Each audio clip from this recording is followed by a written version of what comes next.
Bölüm 21. Karma, kader və özgür iradə. Karma teorisi bir çox Doğu dinində ortaqdır. Bu, ən yaygın hali ilə hər insanın tüm eyləmlərinin sonuçlarını, yəni karmasını deneyimləməsi gərəkən bir tür evrensel mühasibə sisteminin varlığını irəli sürər. İyi işlər güzel sonuçlar doğurur, amma kötü işlər də mutlaka yapan kişiyə azab gətirir. Bu teoriyə görə eylemlərin ya da karmaların sonuçları mutlaka bu yaşamda deneyimlənməz, ancaq gələcəyə taşına bilir. Bundan yola çıxaraq karmanın çeşitli bölümləri varsayılmaqdadır. Sri Ramana'nın kullandığı şu sınıflandırma Hindu düşüncə akımlarının çoğunda mevcuddur. Sanchita karma, önceki doğumlar boyunca birikmiş karmik borçların toplam stoğu. Prarabdha karma, bir kişinin bu hayatta çözmesi gereken Sanchita karmasının bir parçasıdır. Karma yasası insan eylemlerinde determinizmi ima ettiğinden Prarabdha karma terimi sıklıkla kader olarak çevrilir. Agami karma, bu yaşam boyunca biriken ve gelecek enkarnasyona taşınan yeni karmadır. Sri Ramana, karma yasalarının gerçekliğini kabul etti. Ancak bunların uygulanabilirliğinin kişinin kendisini Atman'dan ayrı olarak hayal ettiği zamanla sınırlı olduğunu söyledi. Bu seviyede, yani Ajnani seviyesinde insanlar önceden belirlenmiş bir dizi faaliyet ve deneyimlerden geçiyorlar.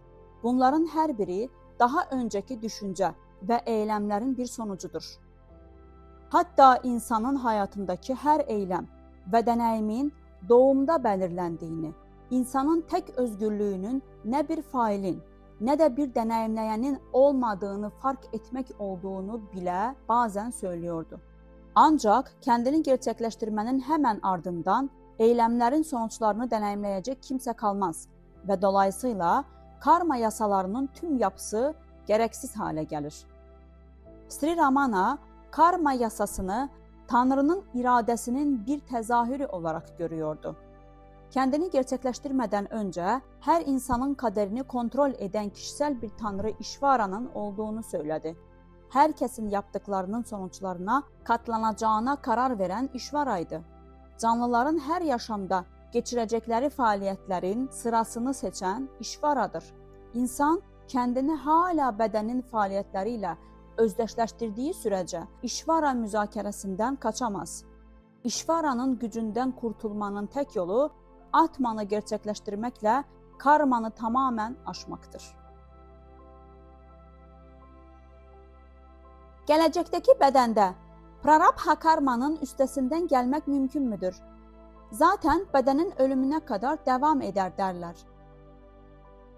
Eğer karmanın bağlı olduğu yapan kişi, o zaman bedenle Atman arasında oluşan ego kaynağına dalar ve formunu kaybederse, evet. Peki bununla ilgili karma varlığını nasıl sürdürebilir? Ben yoksa karma da yoktur. Prarabdha karmanın önceki yaşamlarda biriken toplam karmanın sadece küçük bir parçası olduğu söylenir. Böylece kişi geçmiş doğumlarından pek çok karma yapmış olabilir. Ama bu doğumda sadece seçilmiş birkaçının meyvesini deneyimlemek zorundadır. Birkaç slaydın seçilip kalanlarının başka bir zamana bırakıldığı bir slide gösterisine benziyor. Bütün karmanın tamamı ancak kişinin kendini tanımasıyla yok olur. Geçmiş deneyimlerin sonucu olan çeşitli karmalar slaytlardır ve zihin ise slayt projektörüdür. İkincisi, yani insan projektörü öyle bir şekilde yok etmelidir ki bundan böyle ne bir görüntü olsun, ne doğum, ne de ölüm olsun. Slaytları kim gösteriyor? Sanchita karmanın küçük bir kısmını alıp bunun Prarabdha karma olarak deneyimlenmesi gerektiğine karar veren mekanizma nedir? İnsanlar karmalarının sorumluluğunu taşımalıdırlar. Fakat İşvara bu karmaların içinden kendi amacı doğrultusunda en iyi olanların seçimini kontrol eder. Tanrı, karmanın meyvelerini ona bir şey eklemeden veya çıkarmadan yönlendirir. İnsanın bilinçaltı iyi veya kötü karmanın deposudur. İşvara her insanın ruhsal evrimi için, o an için en uygun olduğunu düşündüğü şeyi ister hoşuna gitsin, ister acı versin, bunlardan seçer. Yani burada keyfi bir durum söz konusu değil. Upadesha Saram'da karmanın tanrı yasası olan karta nedeniyle meyve verdiğini söylüyorsunuz. Bu karmaların sonuçlarını yalnız Tanrı'nın iradesiyle mi elde edeceğimiz anlamına geliyor. Bu beytdə karta İşvarayı, Tanrıyı ima etməkdədir. Hər insanın amellərinin meyvələrini karmasına görə dağıtan odur. Bu, onun təcəlli edən Brahman olduğu anlamına gəlir. Gerçək Brahman təzahür etməmiş və hərəkətsizdir. Sadəcə təzahür edən Brahmana İşvara denir. Karma, hər kəsə yaptıklarına görə meyvə verir. Burada İşvaranın sadəcə yapılan işin karşılığını ödəyən bir aracı olduğu ima edilməkdədir. Hepsi bu kadar. Bu maden olmadan, İşvaranın gücü olmadan karma ortaya çıkamazdı. İşte bu yüzden karmanın özünde hareketsiz olduğu söylenir. Şu anki deneyimler geçmiş karmaların sonucudur. Daha önce yaptığımız hataları bilirsek, onları düzeltebiliriz. Bir yanlışı düzeltelim. Ancak önceki doğumlardan kalan tüm sankita karmaları size sayısız doğumlar yaşatır. Yaklaşımınız yanlış. Bir bitkiyi ne kadar çok budarsanız o kadar güçlü büyür. Karmayı ne kadar çok düzeltirseniz o kadar birikir. Karmanın kökünü bulun ve onu ortadan kaldırın. Karma teorisi dünyanın etki ve buna tepki sonucu oluşturduğunu mu ifade ediyor? Eğer öyleyse bu neyin eylemleri ve tepkileri? Gerçekleşme gerçekleşene kadar karma yani eylemler ve tepkiler olacaktır. Gerçekleşmeden sonra ne karma ne de dünya kalacaktır. Eğer ben beden değilsem, iyi ve kötü eylemlerimin sonuçlarından neden sorumlu oluyorum? Eğer siz beden değilseniz ve ben yapanım diye bir fikre sahip değilseniz, o zaman yaptığınız iyi ve kötü şeylerin sonuçları sizi etkilemez. Neden bedenin yaptığı eylemlerden, ben bunu yapıyorum veya ben şunu yapıyorum şeklinde bahsediyorsunuz? Bedeninizle özdeşleştiğiniz sürece bu eylemlerin sonuçlarından etkilenirsiniz. Yani iyi ve kötü karma biriktirirsiniz. Ama ben bu beden olmadığım için iyi ve kötü eylemlerimin sonuçlarından gerçekten sorumlu değilim. Eğer siz beden değilseniz, o zaman bu soruyla neden ilgileniyorsunuz? Bazı kitaplar insan emeğinin her türlü gücün kaynağı olduğunu, hatta karmanın bile önüne geçebileceğini iddia ediyor. Bazıları da her şeyin ilahi lütuf olduğunu söylerler. Burada kimin haklı olduğu hiç belli değil. Evet, bazı felsefi okullar önceki doğumun karmasından başka Tanrı'nın olmadığına inanırlar. Kutsal metinlere uygun olarak şimdiki yaşamlarda gerçekleştirilen karma Purushakara'dır. Yani insan çabasıdır. Önceki ve şimdiki karmaların iki koç gibi açık bir mücadeleye girişmesi ve zayıf olanın yok olmasına inanırlar. İşte bu yüzden onların takipçileri insanın Purushakara'yı yani çabasını güçlendirmesi gerektiğini söylerler. Eğer bu insanlara karmanın kaynağının ne olduğunu sorarsanız, bu sorunun bu şekilde sorulamayacağını, çünkü bunun tavuk mu, yumurta mı önce gelir şeklindeki ezeli soruya benzediğini söylerler. Bu tür tartışmalar hiçbir zaman nihai gerçeğe ulaşamayacak olan anlaşılmazlıklardır. O yüzden diyorum ki, önce kendinizi bulun. Kişi kendine ben kimim? Yaşadığım bu yanlış doşa. Doşa, fiziksel ve zihinsel sağlığın tüm yönlerini yönetir. Vücut fonksiyonlarını yöneten üç temel yaşam gücü olan Vata, Pitta ve Kapha'yı ifade eder. Bu yanlış doşa düşüncesini nasıl edindim diye sorarsa, o zaman huzura kavuşur ve atmanı gerçekleştirir. Bu düşünce doğru bir şekilde hayata geçirilirse, doşa ortadan kaldırılacak ve huzur sağlanacaktır. Peki, neden sağlanıyor? Atman olduğu gibi kalır. Karmanın özü, ben kimim, yapanım, karma yapmaya başlayanım diye sorarak kendi gerçeğini bilmektir. Karmaların icraçısı olan ego, araştırma ile yok edilemezse, karma yoganın sonucu olan mükemmel, yüce mutluluk dünyasına ulaşılamaz.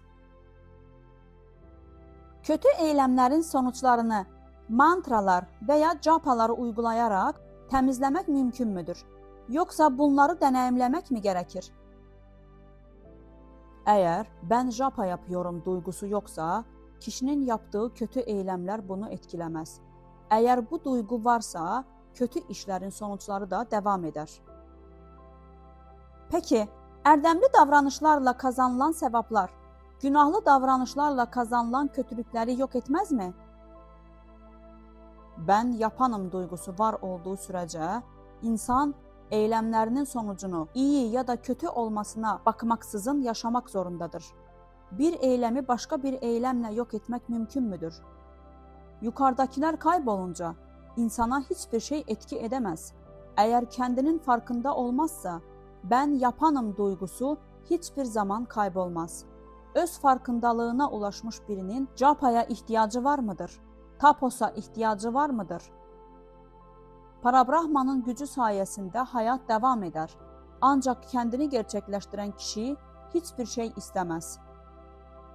Prarabdha karmanın 3 kategorisi vardır. İçha, aniçha ve pareçha. Başkalarının arzuları sonucu ortaya çıkan hareketler içha. Kendi arzuları uğrunda yapılan hareketler aniçha. Arzu olmaksızın yapılan hareketler ise pareçha adlanır. Kendini gerçekleştirmiş kişi için içha prarabdha diye bir şey yoktur. Ama diğer ikisi aniçha ve pareçha kalır. Bir jnaninin yaptığı her iş sadece başkaları için yapılır. Bir jnani başkaları için ne yaparsa yapsın, sonuçları onu etkilemez. Kurtulanlar ne iş yaparlarsa yapsınlar, onlara ne sevap ne de günah dokunur. Onlar sadece dünyadaki hayatın kabul görmüş kurallarının emrettiği şeyleri yaparlar. Daha fazlasını değil. Bu hayatta yaşadıkları her şeyin prarabdhaları tarafından önceden belirlendiğini bilenler ne olursa olsun huzur içinde olurlar. Şunu bilin ki insanın bütün tecrübeleri istese de istemese de kendisine dayatılacaktır. Jnaninin karması yoktur. O artık karma tarafından sınırlanmaz. Peki neden hala bedeninde kalıyor? Bu soruyu kim soruyor? Gerçekleşmiş biri mi yoksa ajnani mi? Bir jnaninin ne yaptığı ve neden yaptığıyla neden ilgilenmeliyiz? Kendinize dikkat edin. Şimdi siz kendinizi bir beden olarak görüyorsunuz ve dolayısıyla onun da bir bedeni olduğunu düşünüyorsunuz. Peki bir jnani bir bedene sahip olduğunu söyler mi? O size bir bedene sahipmiş gibi görünebilir ve o bedenle herkes gibi eylemler gerçekleştiriyormuş gibi görünebilir. Ama kendisi de cismani olmadığını biliyor. Yanmış ip şekil olarak hala normal bir ipe benziyor. Ancak artık herhangi bir şeyi birbirine bağlamak için uygun değil. İşte jnani budur. Başka insanlara benzeyebilir ama bunlar yalnızca dışsal izlenimlerdir ve gözlemci kendini bedenle özdeşleştirdiği sürece bunların giderilmesi zordur. İşte bu yüzden bu tür sorulara cevap olarak bazen jnaninin bedeninin prarabdha gücünün işi tamamlanana kadar kaldığı ve prarabdha tükendikten sonra öldüğü söylenir. Prarabdhanın etkisini göstermek için fırlatılan bir okun kaçınılmaz olarak ileriye doğru hareket edip hedefi vurması örneğini kullanırlar. Ama gerçek şu ki, jnani, prarabdha karmada dahil olmak üzere tüm karmaları aşmıştır. və bədənə və ya onun karmalarına bağlı değildir. Hər zaman ben varım gibi parlayan, sınırsız fiziksel uzay tarafından sınırlandırılmamış, hər yerə sınırsızca nüfuz edən bilinç alanını sürekli dinləyənlər için Prarabdha Nidoyası yoktur. Ancaq əski bir ata sözünə görə bunlar cənnətə ulaşmış və cənnətdə qalmış olanlar için kader değildir. Hiçbir planlamam veya çabam olmadan başıma bir şey gelirse ve bundan hoşlanırsam kötü sonuçları olmaz mı? İşler farklı. Her eylemin bir sonucu olmalıdır. Prarabdhi səbəbiyle başınıza bir şey geldiğinde hiçbir şey yapamazsınız. Eğer geleni herhangi bir özel bağlama olmadan, daha fazlasını istemeden ve aynı şeyi tekrarlamadan kabul ederseniz, o zaman sonraki doğumlara yaklaşmanızda size bir zararı olmayacaktır.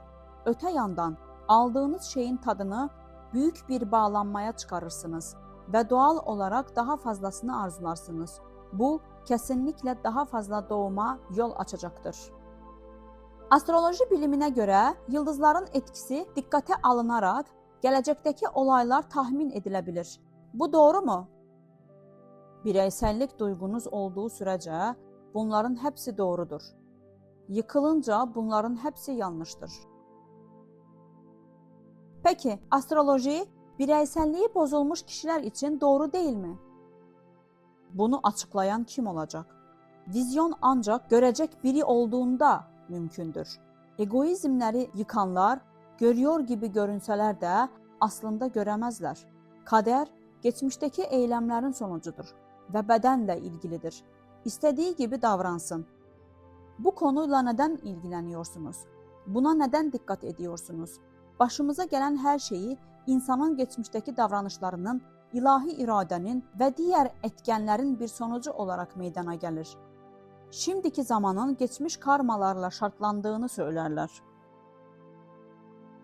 Peki, şimdi özgür irademizle bunu aşabilir miyiz? Mevcut durumun ne olduğunu bilin. Bunu yaparak neyin etkilendiğini veya neyin geçmiş ve geleceğe sahip olduğunu anlayacaksınız. Peki, ebediyen mevcut olan, her zaman özgür olan, geçmişten, gelecekten veya geçmiş karmalardan etkilenmeyen şey nedir? Özgür irade diye bir şey var mı? Bu kimin iradesidir? Yapma duygusu olduğu sürece haz ve irade özgürlüğü duygusu da mevcuttur. Fakat vichara uygulamasıyla bu kaybolursa o zaman ilahi irade harekete geçecek ve olayların gidişatını yönlendirecektir. Ders, irade ve kaderin ötesinde olan jnana öz bilgisiyle kazanılır. Bir insanın doğum yeri, milliyeti, ailesi, kariyeri veya mesleği, evliliği, ölümü veya benzeri gibi hayatındaki önemli olayların onun karması tarafından belirlendiğini anlayabiliyorum.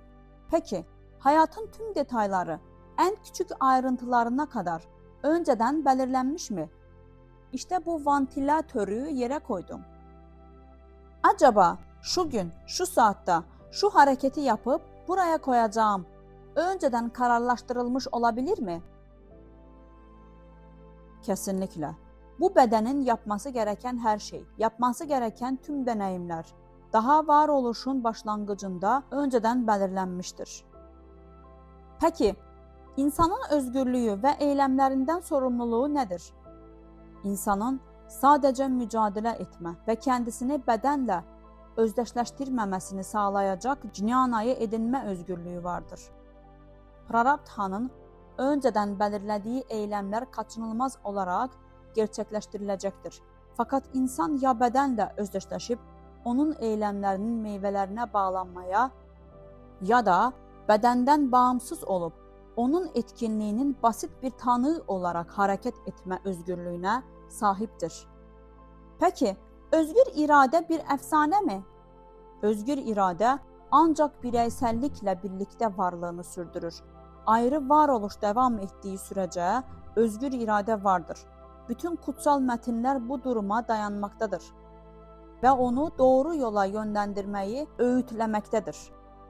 Kaderin və ya özgür iradənin kimləri etkilədiyini, bunların nereden gəldiyini öğrenin və bunların kaynağında kalın.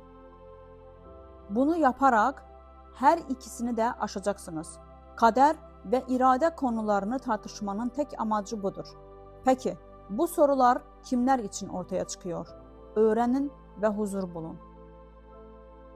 Eğer kaderde olan şey gerçekleşecekse, o zaman çabalamanın, dua etmenin ne faydası var? Acaba boş mu kalmak gerekir? Kaderi yenmenin veya kaderden bağımsızlaşmanın sadece iki yolu vardır. Birincisi, bunun kime ait olduğunu sorgulamak ve kaderin sadece ego ile sınırlı olduğunu, Atman ile sınırlı olmadığını, egonun var olmadığını bulmaktır.